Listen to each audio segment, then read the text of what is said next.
Buenas tardes, tutora Kendry. Aquí a continuación hago la lectura de las rutinas que yo realizo frecuentemente a diario.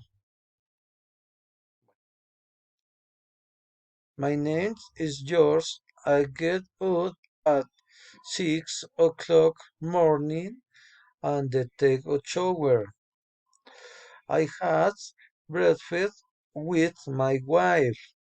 I brought my dad and ride motorcycle to work and arrived at the clinic where I work, greet my colleagues, and report my entry.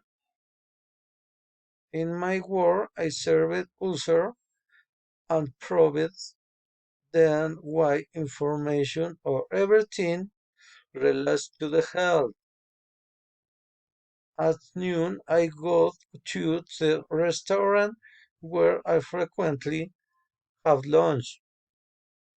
I return to my home at 1 afternoon and I continue to provide information to users. It's 7 p.m. and I am checking out of the clinic. I head home and meet my family and share dinner. I watch TV for a while and I get ready to rest.